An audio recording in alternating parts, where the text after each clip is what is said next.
क्या हो गया मालूम है, जब से राहुल गांधी ने उनको जो खिलाने का था ना, वो कुत्ते का बिस्किट जब गए थे, राहुल गांधी ने हेमंत जी को बिस्किट नहीं खिला के कुत्ते को खिला दिया, तब से वो उनकी जो है ना मानसिक संतुलन बिगड़ गया है। नहीं तो एक संवैधानिक पद पर बैठा हुआ मुख्यमंत्री, जो कि सबका मुख्यमंत्री है, अगर वो इस तरह का बयान देता है तो मैं मानता हूँ कि ऐसे व्यक्ति को जो है चुनाव आयोग भी संज्ञान नहीं ले रहा है। और चुनाव आयोग क्या नाम है, राजीव कुमार, और वो शायरी मार रहे हैं। क्या शायरी थी? शायरी यही है कि इल्ज़ाम लगाने वाले लगाते रहते हैं और प्रूफ मैडम उनकी पूरी, मैंने जहाँ तक समझा, हाँ, और अब क्या चाहिए उनको प्रूफ, जो कि पूरा मारने काटने तक का बात चाहते हैं। इसको उठा के जेल में डालो यार। ऐसे में क्यों मुख्यमंत्री संविधान कानून से बड़ा होता है? अरविंद केजरीवाल जेल गए थे नहीं, हेमंत सोरेन गए थे कि नहीं, तो ये क्यों खुला घूम रहा है? इसे उठा के डालो, ये मेरा कहना ही है। बार बार मुसलमानों को टारगेट क्यों किया जा रहा है? क्योंकि इससे पहले मिथुन ने भी टारगेट किया था। तो मैं इन जैसे जितने नेता इन सब सालों को जेल में डालना चाहिए।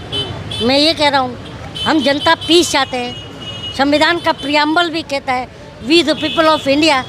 वहाँ पर वी का मतलब क्या होता है? हम। और ये डिवाइड कर रहा है।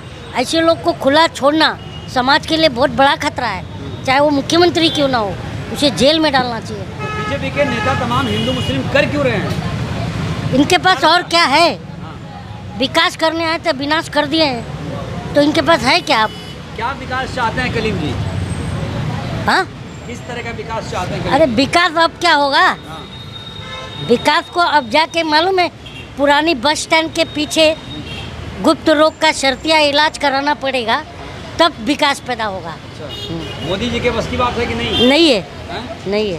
बोला गुप्त रोग का इलाज कराना पड़ेगा, तब विकास पैदा होगा, मुझे ऐसा लगता है। विकास क्या हुआ बताओ ना जरा। कह रहा हूँ, झारखंड में चुनाव, महाराष्ट्र में चुनाव, यूपी में उपचुनाव, कैसे देख रहे हैं? इंडिया गठबंधन कितना मजबूत दिख रहा है? देखिए, इंडिया गठबंधन कितना मजबूत दिख रहा है नहीं दिख रहा है ये बात की बात है, लेकिन इंडिया गठबंधन को क्या हो गया है कि जो राजीव कुमार जो है पूरा बीजेपी की, मतलब चुनाव आयोग, मैं बार बार कह रहा हूँ, ये चुनाव आयोग बन गया है। हम सबको चुना लगा रहा है और बीजेपी का गठबंधन कर लिया है बीजेपी से। और जिसका चुनाव आयोग से गठबंधन हो, वो चुनाव कैसे हार सकता है? हरियाणा देखा हमने, हरियाणा का मामला कोर्ट में है, पर राजीव कुमार सफाई दे रहे हैं कि इल्ज़ाम लगाते हैं, हमें कोई नहीं फ़र्क पड़ता। वो ऐसा दिखाना चाहते हैं, ऐसा बयान देते हैं, क्या करें? कलीम जी, जब ऐसे बयान आप सुनते हैं, क्योंकि आप सेकुलरिज्म की हमेशा बात करते रहे, be the people of India की बात करते हैं, जब हिंदू मुस्लिम सुनते हैं तो आपको क्या लगता है, क्या हो जाता है? मुझे लगता है कि ना, जो हिंदू मुस्लिम कर रहा है ना, उसके कान के नीचे कंटाप दे दो। हमारा संविधान हिंसा तो नहीं सिखाता। हिंसा की बात ही नहीं है, कंटाप की बात कर रहा हूँ। कंटाप हिंसा नहीं है। जैसे हाथी पागल होता है, तो ऊँट है ना, उसका कंटाप पकड़ के सीधा करती है। मैं वो कंटाप की बात कर रहा हूँ। और आप मीडिया वाले हो, आप लोग हिंसक हो, हिंसा फैलाते हो। हिंसक बोल दिया आपने। बिल्कुल। तो आप लोग हिंसक हो और हिंसा फैलाते हो, तो इसलिए कोई बोलता है अगर कि सबक सिखाने वाली बात, मीन्स प्यार से, जैसा हाथी की तरह कान पकड़ के, बताइए ऊँट को हाथी मार देता है क्या? हाँ, क्या करता है हाथी? नहीं करता। कान पकड़ के सिखाता है, भाई पागल मत हो। तो मैं उसकी बात यानी आप हिंदू भाइयों को सिखाने चाहिए। हिंदू भाई की नहीं बात कर रहा हूँ। ये जो नेता लोग हैं जो पगलाए हुए हैं, मेंटल हो गए हैं, मैं इनकी बात कर रहा हूँ। चाहे वो साला मिथुनवा हो, चाहे वो हेमंत बिश्व शर्मा हो, तो खुद शारदा चिट फंड में सीबीआई जांच में तो भागता फिरता था ना। गलत बात कह रहा हूँ? अब मोटा भाई ने बुकलेट छपा के असम में घूम रहे थे ना कि ये चोर है, चोर है, चोर है। और आज कैसा हो गया ये? तो ये थ्योरी जो बीजेपी की है, कोई वॉशिंग मशीन है। क्या है बीजेपी के पास? Washing machine, washing machine. क्या करती है? इधर से भ्रष्टाचारी नेता डालो, इधर से सदाचारी नेता निकालो। ये है। यानी कोई भी भ्रष्टाचारी हो, वो बीजेपी में जाके साफ पाक हो जाएगा। वो नहीं होता है,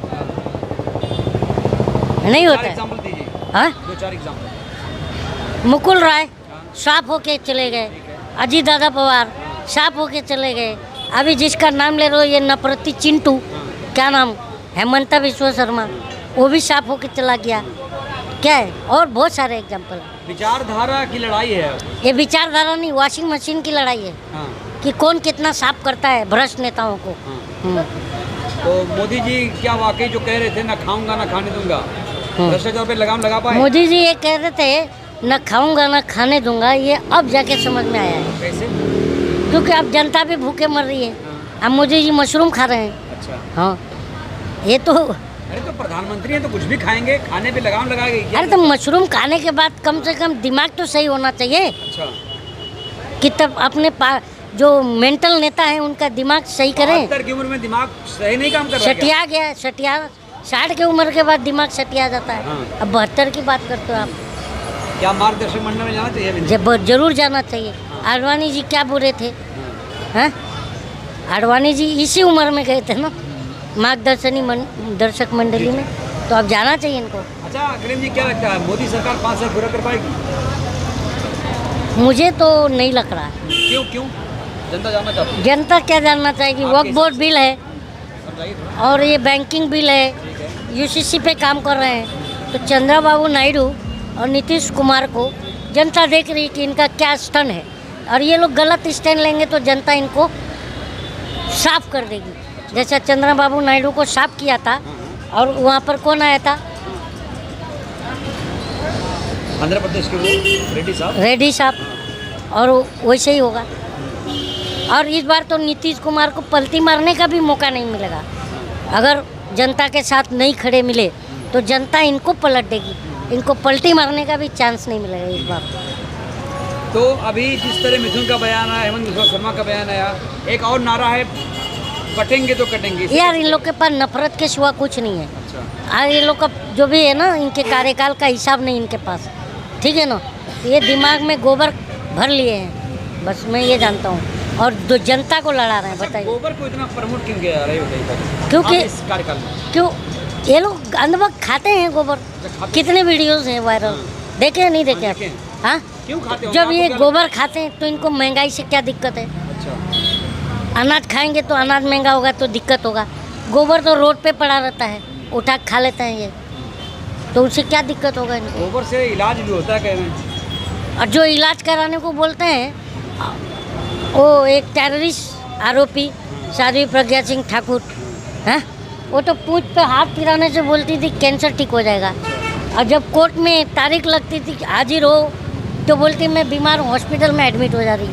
तो उसको गौशाला में एडमिट होना चाहिए था ना। तो ये लोग खाली जनता को बोलते हैं गोबर खाओ, मिथुन क्या गोबर अब खा खुद सकते जो है हैं? हॉस्पिटल में जाते हैं। मिथुन क्या गोबर खाएंगे? खा लिया है, खाएंगे क्या? अच्छा।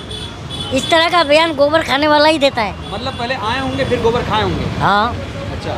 जब गोबर खाने के बाद लोगों की मानसिकता बदल जाती है। अच्छा। हाँ, हेमंत बिस्वा शर्मा की मानसिकता बदलेगी आगे चल के? आप वो भी खाया है और खा रहे हैं, रोज खा रहे हैं। योगी जी को कैसे देख रहे हैं? मैं क्या कहूँ, किसको क्या देखूँ, सब नफरती चिंटू हैं। सब ना। और जनता को जागना पड़ेगा, नहीं तो ये जनता को धर्म के बारूद पे लाके बिठाए हैं। अच्छा। मीडिया साथ में माचिस की तीली लेके घूम रही है। धर्म को कैसे देख रहे हैं? धर्म किस तरह? धर्म पीस सिखाता है यार। अच्छा। हम बचपन से अभी तक पढ़ते आए, धर्म मजहब नहीं सिखाता। आपस में बैर रखना, हिंदी है हम वतन है, हिंदुस्ता हमारा, हम ये पढ़ते आए। और इन्होंने क्या पढ़े है? गोडसे को की विचारधारा में ये लोग क्या समझे मालूम है क्या? गोडसे के बंदूक से देश आज़ाद हुआ, सावरकर जी के लेटर से अंग्रेज़ों की पटलूम गिली हुई, ये लोग देश छोड़ के अंग्रेज़ भागे। इन लोग को यही पढ़ाया गया है। सावरकर जी बुलबुल पे बैठ के अंडमान निकोबार से निकल जाते थे, और जब दिल करता था बुलबुल पे बैठ के घुस जाते थे। कहाँ पढ़ लिया आपने? कर्नाटक सरकार जब इनकी थी तो सिलेबस में डाला था। आप कौन सा पत्रकार हैं यार? सिलेबस में डाला। बाद में बवाल मचा तो हटाया इन्होंने। हाँ। नहीं मालूम है आपको? पत्रकार नहीं है जी जी आपको? नहीं मालूम है? मालूम। कर्नाटक के सिलेबस में कौन डाला था? तो बुलबुल वाली कहानी थी वो। हाँ, तो ये चीज़ है। सावरकर वीर नहीं थे, आप ये कह रहे हैं? अरे माफ़ी जो मांगता है वो वीर है, मैं ये मानता हूँ। माफ़ी मांगना भी एक बहुत बड़ी बात है, बहुत बड़ी बात है। बहुत बड़ी कला है। तो आप भी मांग क्या लीजिए। आप महात्मा गांधी भी, से बड़े नेता हो गए? काश महात्मा गांधी भी मांग लिए होते। लेकिन नहीं मांगे तो बापू बन गए, और इन्होंने मांग लिया तो वीर बन गए। आखिरी सवाल, हम महात्मा गांधी के फॉलोअर्स हैं, आखिरी सवाल, बापू के आखिरी फॉलोअर्स सवाल हैं। कलीम जी, महाराष्ट्र विधानसभा में क्या देख रहे हैं आप, क्या होगा इस बार आपके नजर? खेला हो जाएगा। जैसे जैसे ये महागठबंधन जो है, इंडिया अलायंस, ये आ रही है रिटर्न सरकार में। सीएम चेहरा कुछ दिख रहा है आपको?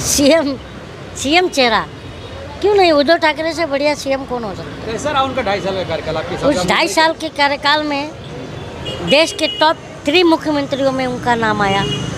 पूरे कोरोना काल में पूरे महाराष्ट्र को कंट्रोल किया, तो देश विदेश की अखबारों में उनका चर्चा था। तो आप इसको कैसे देखते हैं? अगर चर्चा तो होगी, मतलब है ना, आएंगे वो। चर्चा था या नहीं था? हाँ चर्चा था, फिर तो उस हिसाब से आ जाएंगे चर्चे की। जरूर आए। और सूरत से गुवाहाटी जनता भूली नहीं है ना, उसका बदला लिया जाएगा। बदला नहीं, जनता अपने वोट, देखिए जनता बहुत ये फ्रस्ट्रेटेड है, बेरोजगारी, महंगाई, बढ़ती शिक्षा का बदहाली और महिलाओं का असुरक्षा। खुद राज ठाकरे जी ने बताया था एबीपी न्यूज़ पे, पूरे लिस्ट लेके गए थे कि कौन से सन में कितने कितने लड़कियों का अपहरण हुआ, कितना बलात्कार हुआ। तो सब ये जग जाहिर है, एनसीआरबी का डेटा है। ठीक है, शुक्रिया। Thank you.